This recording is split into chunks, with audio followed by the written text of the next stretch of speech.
Hey guys, can you hear me? Put a comment in to make sure you can hear me. And how's the audio?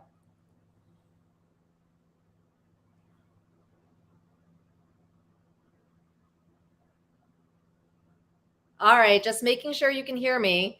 Welcome to K Talk. Welcome to K Talk. Yeah, you love the opening music? That's awesome. Um, yes, I did that on purpose because I want to get everybody all juiced up. Though on Korea time, it's a little bit late. So sorry about that. I had to make sure it worked for me. But welcome to my first live show. Thank you for the feedback because I want to make sure you can hear me, though I should know that you can hear me because I'm pretty loud. I decided to do this actually. Good morning. Good morning. I have been wanting to do this for a long time. Uh, but just capacity and then me thinking about it over the summer, I decided, you know what? I'm going to do it. So that's what I decided. It's not to keep pushing it off just because I have so much to say and I felt like I wanted more engagement. So these comments are great. Thank you for that. And so I am so excited to welcome you to episode 1, and it will be a consistent show.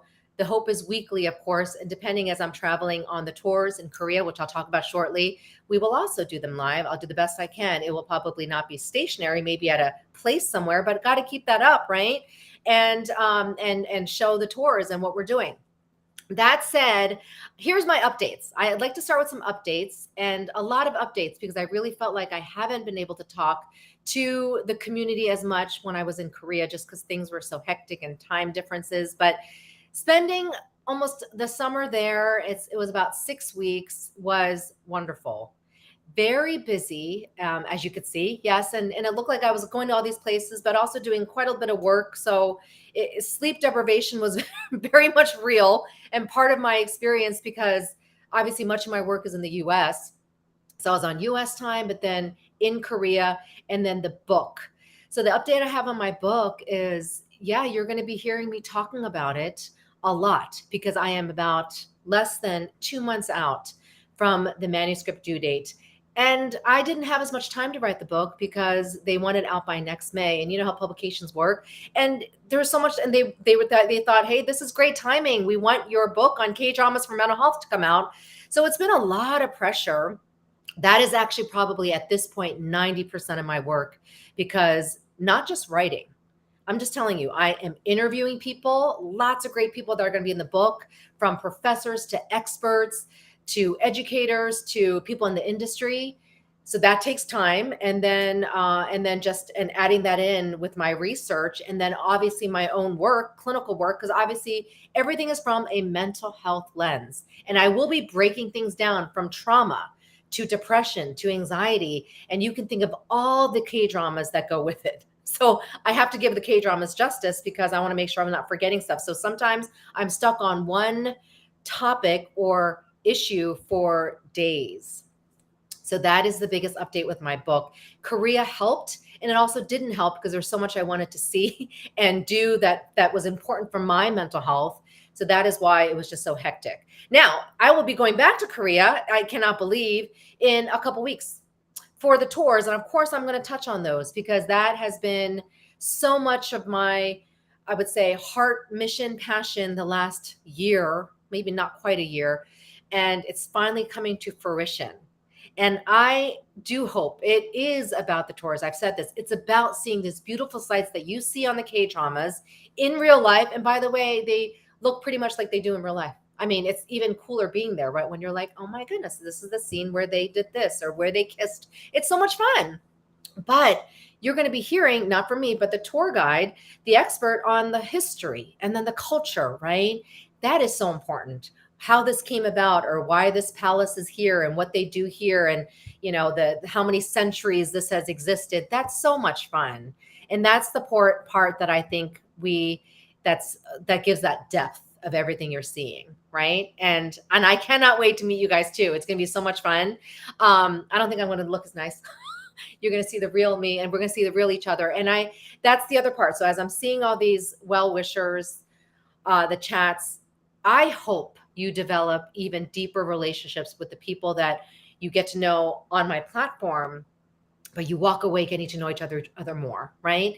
And that's really important to me. So that's actually my biggest hope, and that's actually my biggest nervousness. Going, oh, I hope everybody just enjoys each other, right? And that's important because that is much of the experience. We're spending 8 days on a bus, well, throughout the bus and hotels and sites, but it's a nice bus, but still, it's a lot of time together. So I really hope it's going to be that place of belonging.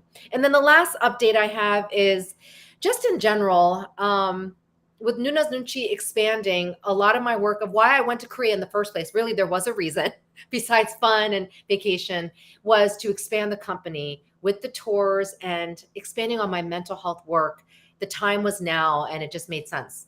And I would say that is also a tremendous stress. So at the end of the day, when I have to put a therapist cap on, then like a CEO founder, it's really difficult. And then building a team and hiring folks and then kind of being a boss, being their boss, because I like being my own boss. And I like coaching other people that are bosses, but it's a learning curve being a boss myself, and so that is also part of what I was doing this summer and expanding the team. So it's exciting stuff. So thank you for all the support. Yes, we will meet in Korea. Thank you for that. Keep commenting. Now let's move on to the crux of Noona's Nunchi, K-drama deep dive or deep dives. I, of course, will always start with that because that's what brought us together in the first place. And, for a little bit, I was kind of stagnant on really connecting to a K-drama. I don't know about you.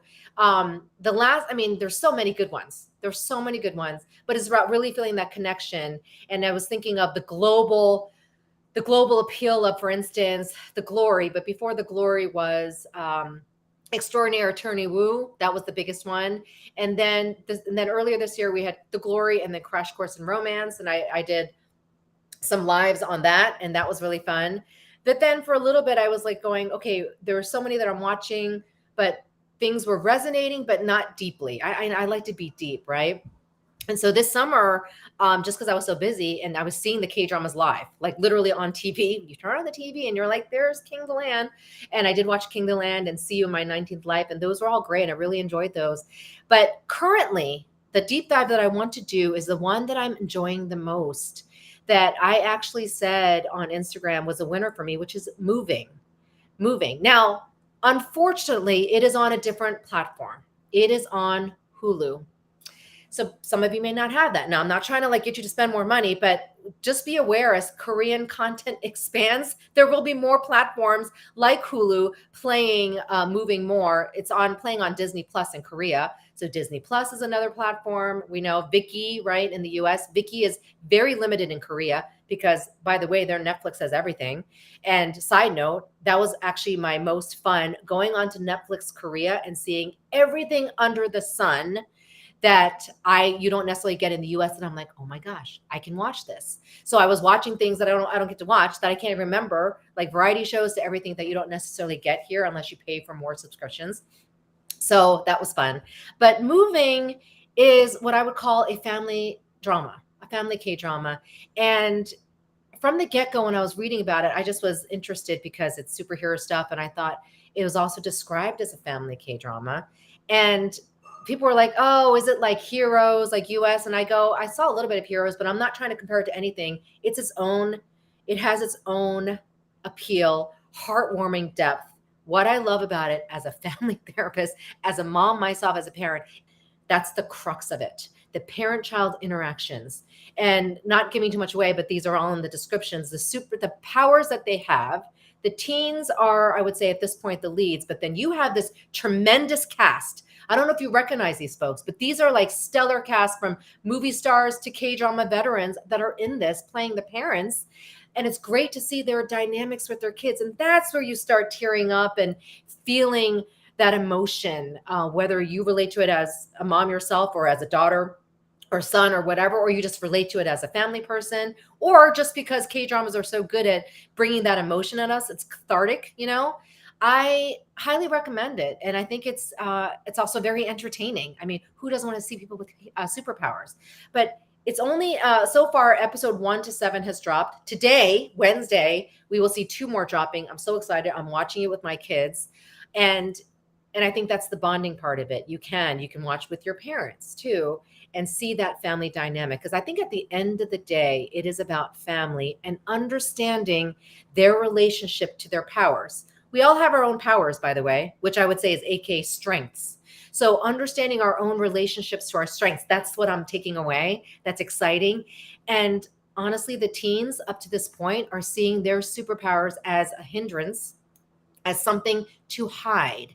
And that is the main story that I'm like, I can't wait to see them uncover that. How can they use those for good? Why are the parents working so hard for them to hide them, right? There's obvious reasons, but also what's going to come out. And there's a great, great scene. I believe it's an episode, the latest episode. And this is not a spoiler, but just a son talking to his mother saying, I'm tired of hiding. Like, I'm starting to think of the tears. Like his whole identity was wrapped up and on what his mother, how his mother wanted him to live. Can you guys relate to that? Oh, I certainly can. So that's why I'm like getting emotional. But he didn't fight back. It wasn't like a confrontation. It was just him saying he was tired of it. And then you see that emotion. Then we're all like, oh my goodness, good stuff from a superhero movie. So I highly recommend it for mental health. And I believe it's longer episodes. I'm sorry, it's like 20 episodes that we're just getting at. So highly recommend that. So a next deep dive, but not really a deep dive. And you've heard me discuss this K-drama quite a bit. When I was in Korea, guess the most common question I asked. Now, I will say some Korean nationals were like, oh my gosh, she's very direct. In my not so fluent Korean, which got better because I just was like, you know what? Stop trying to be so paranoid. I was trying to speak so perfectly because I'm a speaker by trade. So I was like, oh, I don't sound that smart because I was making mistakes. And you know that honorifics in Korea, there's a lot of nuances. Korean is difficult. So I was sitting there going, they're younger than me, but how do I address them? But it's the first time, so always honorific. But then after a while, I'm like, should I switch to the improper sound, like the very informal sound? And you just don't know how to get there. So I'm sharing all the things I struggled with, but I talked a lot about K-dramas. And when I talked about, I was writing about K-dramas for mental health, the Korean nationals were like, so that's interesting. What? The response was very doubtful, dubious, like, what do you mean you're talking about our content and connecting to mental health? I get that question a lot, specifically from Koreans. Korean Americans get it. You guys get it. But then I had to do a lot of convincing, not in a bad way, just being like, let me explain the connection. And I'll talk about mental health in Korea shortly. But you know where I really connected with them? I'm so excited to share this. Do you guys know? I will ask you what my top favorite K-drama is of all time. Go. Put it in the chat box. What is my top favorite K-drama of all time? You might teeter between two, but there's one specific one that I consistently tend to mention. I'll just pause as you guys think about it because I talk about it a lot. It's not an obvious one. You got it. Thank you. Thank you for that. Steph wrote my Mr. That is correct. And that is what I'm going to share briefly. In my time in Korea, it was a lot about research. It was a lot about asking folks about K-dramas, Korean Americans to Korean nationals to foreigners living in Korea. I was just eager to talk, and that's what I do for a living. Ask questions in sessions, in therapy, and I'm a former reporter. Reply 1980 is a great guest, but I'm talking about my Mr. But guess what I discovered that I think is so special? When I asked Koreans what their favorite K-drama was, my Mr. was the most popular response. Mic drop. Just saying. It doesn't surprise me because that's what I love, but I loved hearing it because it's very realistic, but they shared, but I would push further going, why is it your favorite? Like, why do you like it so much? They're like, that's hard to explain. It's harder to explain why you like a K-drama or what it does emotionally to you. But that is where I bonded with folks who believed in me, but were also like, but you're writing a book about mental health intersecting with our content. We don't get it. You would get that a lot. It's like us people saying to us in the US going, you're going to like, someone's writing a book about US shows. Why? I mean, you know what I mean? It's like our own stuff. So we're like, we think it's no big deal. Koreans feel the same way about their dramas. They're like, what's with the hype? What's with the Squid Game and the glory? That's understandable. But then when I shared When I asked him about My Mister, and I said, that's my favorite. And that is going to be, of course, I'm going to highlight as much as I can, but there's so many K dramas to highlight in my book. So My Mister will get its share, but they couldn't quite pinpoint why, but they just knew it resonated because it's real life, but it's so emotional. And they said they all got emotional. And that's when I said, that is why I want you to read my book. That emotion you're feeling has to do with mental health. So isn't that cool? I had to share it. It just justifies why I think it's such a good drama. And I bonded with cab drivers, to people I just met, to influencers living in Korea that are Korean that said My Mister, to people, to friends of friends, all My Mister. That's how I bonded with them. And I'm going to continue to do so and bring that out and saying, this is why you like My Mister, read my book, which is going to be translated in different languages. So I had to share that. Now let's talk about mental health in Korea. So I'm going to talk a little bit about, this is why it's called K-Talk, Korean Talk. And this is why for a long time I wanted to do this show, because I had so much to say about, I am a former journalist. So I follow the news very closely. Sometimes I need a break because it's depressing. I follow it, the US, Korea specifically, but globally because I'm interested in it.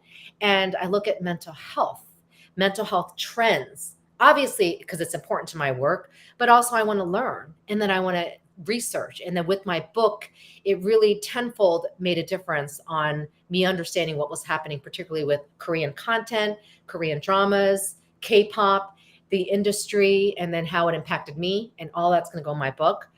Mental health in Korea is a little bit behind. And considering they are so forward thinking in so many different things, and their technology is amazing. When you go on my tours, you will see, I hope you get to see this, but you might have to see it off the tours as well, because we'll be together and things will be much easier on the tour because it's going to be done for us. But when you're individually in Korea, you got to fend for yourself with the kiosks. Everything is so efficient that you're like, oh my gosh, like, why didn't we think of this? It's coming in the US where we have these self-purchase kiosks, but Korea has it everywhere. And it's so efficient and they're so advanced that and there are times that I'm like, oh my gosh, I'm slow as molasses, even though from New York, Philly, I can't keep up. I felt very slow in Korea. I got faster by the end, by the way. But that's what I mean, how forward they are with their processes and everything's efficient. Mental health, which was my biggest conversation starter. And there were times I felt with my Nunchi, the uncomfortableness of people in the conversations. I'm so over that though. I mean, I'm a therapist, so I will make you uncomfortable, not on purpose, but to share things and to get, what I need for you to share. And as I was talking to people one-on-one or one-on-three or small groups, many people are thinking about mental health, whether you know it or not. In Korea, whether they know it or not, most of the time they don't know that's mental health. They're thinking it's something separate. I'm like, no, it's not. Mental health is an everyday, every moment thing. Mental illness is separate. It is a specific diagnosis. So a lot of that was going on. And I'm seeing conversations more than ever among all generations, not just MZ, not just millennials, Gen Zs and millennials, but, Gen Xers like me, baby boomers and up, willing to talk about how they're feeling about things, mental health, the relationship conflicts, family, the pressures of society. There's a lot of pressures. And it was really great. But they are behind. And so when a lot of my work of expanding is to, I hope, this is a big dream, shift how mental health is perceived and perhaps the resources that are provided right now as best as I can. And there are people who, and here's me being very vulnerable, there are doubters in Korea. It's still very much, I would say, a patriarchal, you feel that when it comes to business, and then they see someone like me who they call a foreigner, 외국인. Yeah, I'm a foreigner because I am a US citizen. And I'm proud of that. I'm proud of being Korean American. So I make it clear, and it's clear, right? But I'm also Korean. And so I bring that out, and that's how I was raised, very traditional. And I'm thankful for that. But you get the doubters of like, why are you coming in here? Like, who are you? And you will get that because I am in mental health, and that is not an easy field. And the stigma is very, very great, even in the US, workplaces, always. And in Korean society, we're just breaking through. So there are a couple times it was exhausting and discouraging at times. I was like, okay, I feel it. They're like this woman, CEO, because I'll introduce myself because I have my own company. And then they're all like, what are you doing? Like, who are you? So it takes some time to build that trust. So that is a lot of my work. And I hope I can change the trajectory of things. I have lofty goals, guys. So that's my hope. So there is a news article I'd like to share with you, a couple. The first one is on lately, if you have been keeping up with the news and maybe by interest because you love K dramas, there have been some crime, I would say some stabbings. In some sense, they look at that like we look at our mass shootings. They don't have guns there. And so theirs is stabbings, and the particular incident that happened right before we left Korea, it was a little scary because it's a subway station that I go through in Korea. And we think like that in the US, places that we know that have happened. And I'm seeing it happen in Korea, just like we've had those experiences here.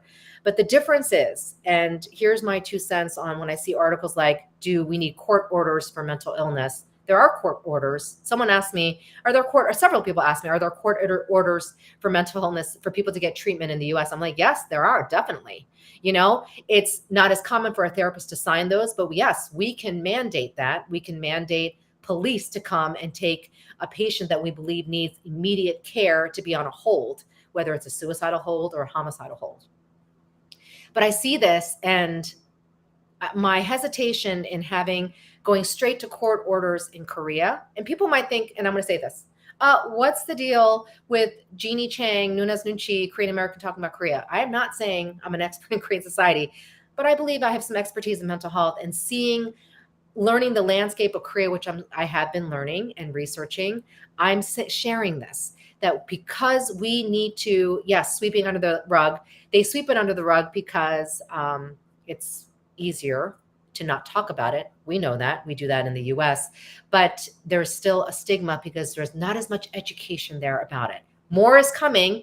We are kind of going in the right direction. But Korea doesn't have the infrastructure that some countries do, like the US, where, believe it or not, we're well advanced in the US with psychology. And so when I hear court orders, I'm like, whoa, they're like going to the advanced, where I'm like, Korea, let's go from the beginning. Let's build that foundation. And it's written in this article in the Korea Times that I think is good, but I would say there's some contradictions where they're saying mental illness is not a core, reason for some of these attacks. That's true. We cannot blame mental illness all the time. Yes, mental illness does exist, and there's untreated mental illness that can cause this violence, but they were kind of indicating this is what's causing it. And to just blanket statement like that is also, I would say, perpetuating that stigma. And the truth is 50% in the US is untreated mental illness. So can you imagine places like Korea?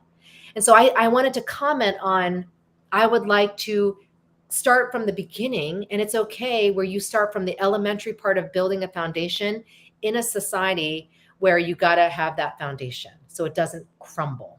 US has that foundation and we're building on it. Korea needs that foundation. They don't have that yet.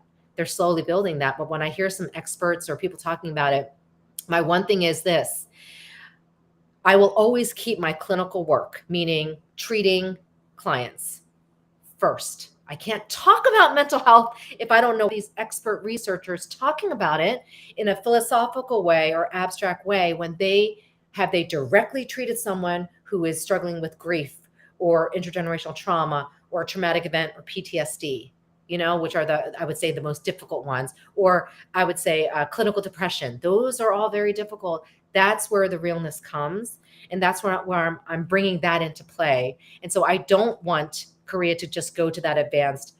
Lots more has to be done.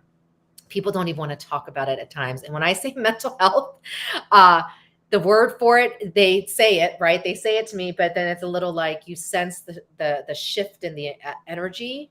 And so that's why. And so I love challenges, and that's what I'm hoping for. And there's much work to be done in the US, but the foundation is there. So now it's more about the advanced talks in the US. So that's what I learned in Korea when it comes to that. And then the other part about mental health in Korea also as well is that people will talk about it. So I don't like when I also hear a general statement that in other countries of like, oh, the stigma's there and they don't want to talk about it. No, There's so many conversations. I talked about it the entire time. Yes, that's what I do, but I also talked about it as a person and as a K-drama lover and as a K-pop fan and as Jeannie Chang going, oh, this is so cool. Yeah, and then why did this happen? And how did you guys feel about this? And I was still talking from an authentic point of view and not as an expert. So those conversations are there. We just need to know what Korea can do, and what I hope can be a part of that conversation is building that infrastructure where resources are greater and you can talk about it in your families. It starts with the family, which is why I love moving and which is why I love all these K dramas where you see the conversations with the families. If we can do more of that in real life in Korea, learn from those dramas, that's when you'll see the change happening. It does not need to come from an expert like me. It comes from the family and those conversations. The younger generation has been great about talking about it. They will challenge the older generation like me going, what, did you just say that? That's great, right? I'm used to it. It's my work. But the older generation struggles with that too. They were told to, in the US, suck it up, or what are you talking about? What's wrong with you? We have that in the US too, and amongst many communities. And think about it in Korea, where it's very much a hierarchical, elderly, respecting the elder population. It's much greater there as well. I'm going to focus on this since we're talking. I would love to answer this person's question. Has development of new medications for mental health stalled? My coworker is dealing with a suicidal teen. A lot of the therapy medication they've tried are no different from when I was a teen. That is a great question. And as a therapist, I have to be very familiar with psychotropics, and referring people to a psychiatrist. I do not dispense medication. From what I know, it really depends. It really depends. And no, I would say I hear about new medications all the time. I do know some physicians or psychiatrists that will stick to what works. But there are many different medications out there. And here's the thing. Just like you may try some foods in real life, or even some medications that you may on that don't work, it's okay to shop around for medication. There may be times that medication doesn't work and you're like, all right, so the doctor has to be willing to go, let's try this for a month. There's a specific period of time you try. If it doesn't work, you try something else. And as a therapist, I've gone through numerous clients where they're like, Jeannie, this isn't working. I'm like, you're right. I don't think it is. Let's go back and, I'll have to talk to their doctor or psychiatrist going, we need to change meds at a certain period of time. So maybe they need to, they're dealing with a lot of therapy medications. Here's another thing. I'm going to say this. This is me as a therapist. Sometimes there's a such thing as too many medications. I've seen it where I'm like, when I see a chart, I'm like, what is this? This is a lot. Have you decided that maybe you need to go off all of them, start from scratch, or go on one? You should think about doing that. Or perhaps patients or clients out there can think about getting off the meds. Therapy is supposed to enhance all that treatment. And I will be honest, there are times when people are on medication, and it's not to toot my own horn, but with talk therapy, they're able to get off medications. That's the hope, right? But then there are times that you need medication for the rest of your life. So I hope that answers your question, that I've seen many different medications that I can't keep up, that I still have to take courses on. What's the latest medication? So it's a matter of maybe trying new things. And at the end of the day, sometimes you can change doctors, psychiatrists, and therapists. I will tell that in a first session going, if things are not working, you need to tell me, And so, or if you don't feel like we have this relationship, that's okay. Or after a while, people outgrow their therapist. It happens. So that's what's super important, to think of all those factors and not get stuck, because this is your treatment. You deserve the best. So you should do what you need to do to ensure that you're getting the help that you need. Great question. Okay, so then I want to go to, and thank you for that. Thank you for saying this is important work. And remember, this is my third career. So I would say that I have life experience behind me, which is helping me in that sense. When I talk about mental health, because I've always, I use all my skills as a former business person, and then as a former journalist. I'm going to talk about the Jamboree. I got lots of DMs on it. Parents have talked about it. People in Korea have talked about it. The Jamboree happened when we left Korea, so I wasn't there, but the folks who are even helping with my tours helped with it. It was a mess, if you have not heard. And I'm not here to blast it. I don't want to do that. I mean, that's at all my work. That's not at all my work, and to criticize. But I wanted to share what it meant for me. It's like dichotomy because you may be able to relate to two different identities or several different identities. I am Korean, then an American. Korean culture, Western culture. You hear the critiques, and you also know that wow, there's some mistakes that were made for sure in Korea on ensuring these scouts were taken care of. That's evident, right? And I wanted to bring up the word blame. Blame. There's a lot of blaming and shaming in our world. But as I will say in therapy, blame does not help. Now, it may temporarily make you feel good when you're like, this is why it's happening. It's your fault or my fault. We see that a lot in the Asian culture, self blame. Blame is toxic. Blame is about putting responsibility on someone else or on yourself, too much so. I would like to take the blame out. So when I'm seeing the jamboree or even the news stories in our country, a lot of it is blame, the system not working. Now, all of it, I'm not saying none of it's not true. No, there's truth. But the blame part is what I want us to reframe. Because at the end of the day, the only thing we're responsibility is for our own emotions and our own actions. Parents, well, I'll even tell you the best parents that these tragic stories of parents doing their best and still maybe have a wayward child. That happens, based on life circumstances and environments that you cannot control. There's the best we can do as parents. That's our hope. We have faith, right? That our kids will do well.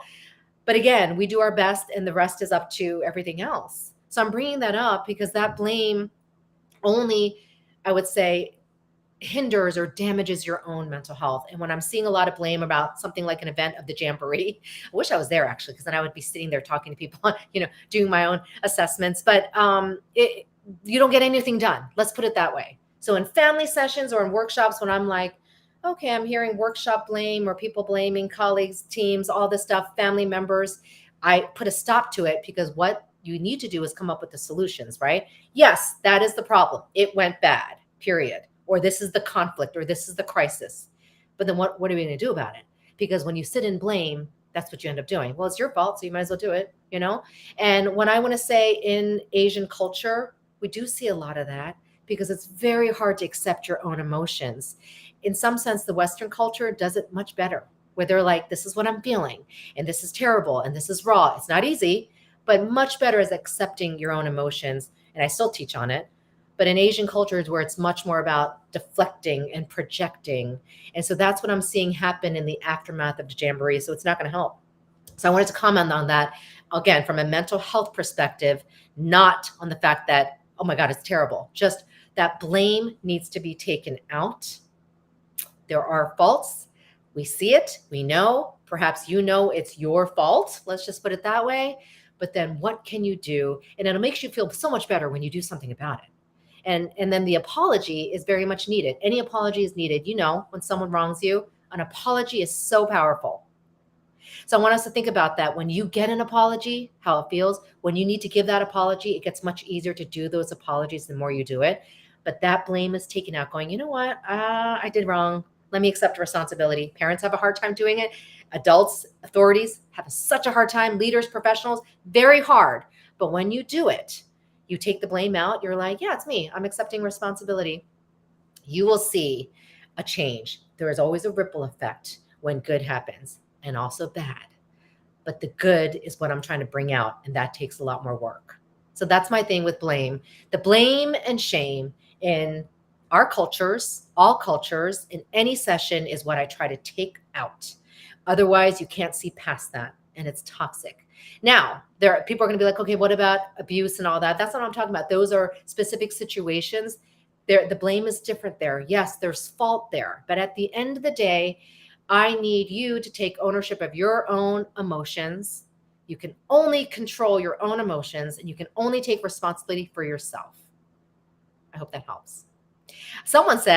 Maria says, I attended a concert in New York City, Sugar's D-Day. I was trying to get to the one in Korea. It's impossible, pretty much. Most of the songs were about improving mental health. Is that normal for Korean pop music? Yeah, because that's you as an artist. Think about it. You are writing things that mean much to you, That is why BTS resonates so much, because they are so forthcoming, right? And write these beautiful lyrics that even I'm like, oh my goodness.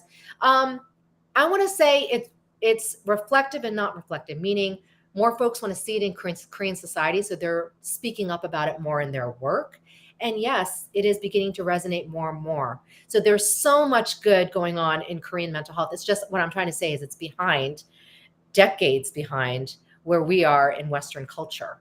And so that is a lot of me going, hey, let's talk about this. I know you don't really, but, or when people going, so yeah, this is blah, blah, blah. And I go, oh yeah, you're talking about mental health. I kid you not, their look is like, what do you mean? I go, you just talked about how you felt. So you're talking about your mental health, right? So it's a lot of that, just normalizing, destigmatizing. And that's really the crux of my work. So I'm about to wrap up. And I'm just making sure, yeah, in K dramas, I know, right? The Koreans are so good at K drama emotions. And again, you're talking about, at the end of the day, you're talking about stories written by storytellers that want to, sometimes they write a story because they do, and it's authentic to them, or they write a story to promote change. You know, there's many different reasons for artists writing a song, right? Or creating a piece of work. So you can't sit there analyzing that as much, but more of what we get out of it, what you get out of those K dramas, that's what you get out of it.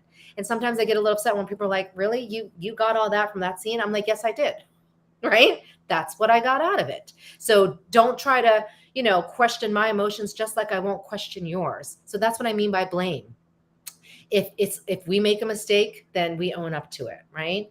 And that takes practice and a lot of work. And so that blame is a cycle, and it's toxic. And then you shame people when they don't accept the responsibility. So both of that, I would say, goes hand in hand. So that's my 2 cents on that. Okay, and then I want to wrap up by talking about my Korean word. I want to at least, I'm not an expert on Korean language, but it was my first language. But you hear this word a lot. Nunchi.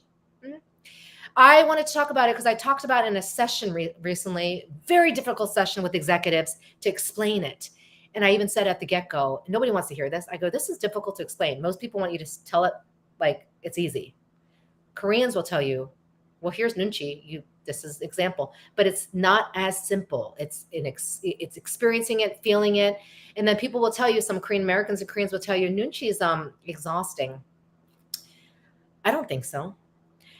You would think my work is exhausting, but I think I'm meant to do my work because I have a boundary.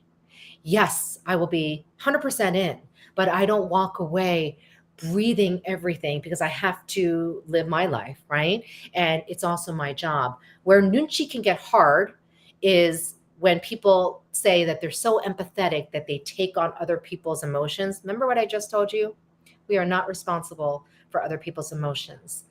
You are responsible for your own emotions. So Nunchi is what I would say emotional social intelligence. It is all about context, where you are at a given time, what you feel from people, relationships. It also means your Nunchi tells you got to pivot in a decision. This is not working. People are not resonating, or this decision you made is not good. Pivot. And it does not necessarily mean because you feel an emotion from another person, like, you guys on the call, I feel an emotion, I'm going to act on it. I could choose to, or I could choose not to. But Nunchi means I know that's happening. But then at the end of the day, what's the decision? Is that making sense? Nunchi does not mean you make a decision based on other people always. No, you know what's happening in the context of the situation and relationships. But then you got to think what's best for the situation, you and people, your family. And Nunchi is everyday part of my work, even on a Zoom call, even in real life. If I sense something the minute I walk in, I go, oh, what's my Nunchi saying? It's also about your gut. You might go, oh, I walked into something. Nunchi? What's Nunchi saying? Oh, that's your gut telling you something. And at the end of the day, your gut is your second brain, so you can act on your gut. Doesn't mean it's always going to work out for you, but there's that gut feeling. I have told this to people. I always go with my gut feeling. This sounds probably obnoxious, but so far it has not proven me wrong for me. Other people might go, I don't know why Jeannie did that. That's up to them. But I will go, you know what? This is what my Nunchi's telling me to make this decision, to go with this, to go to Korea, to do these tours. I followed it. it's working for me. So don't act on your Nunchi or your gut feeling or, your emotional social intelligence for other people. You will do it what works for you. And you may feel this emotion going, oh, I feel that they're so upset. However, this is what I think best works. Does that make sense? Otherwise, yeah, it is tiring. And I hear from lots of folks saying, I don't like Nunchi Genie. And I will not argue because I will be empathetic going, I get it, but this is how I use it. So I hope that helps. But that's my word. And you always hear me say it. And that's why I'm Noona's Nunchi, older sister, using her Nunchi, using it all the time, even with my family, friends, always. And I follow what works for me. So that will help you folks with your mental health. I would like to conclude. I went a little longer. I wanted to stick to 30 minutes. Thank you so much for joining my first episode. I would say what I want to leave you with is just hearing everything I have to say. And I didn't quite teach skills, but I hope you understand the blame and then understanding mental health, that we, as a Korean American in the Western culture, are having some great conversations on it. How can we keep having those conversations? Well, that's why I use K-dramas. And that's why I'll continue to use K-dramas. And that's why I'm writing this book. So thank you for your support. Cannot wait. Join me next week. It's also going to be at the same time until I'm in Korea, where I will change the time. Join me for the next K-Talk. Thanks, guys, for your support and for your comments and for just joining me. I appreciate it. Bye.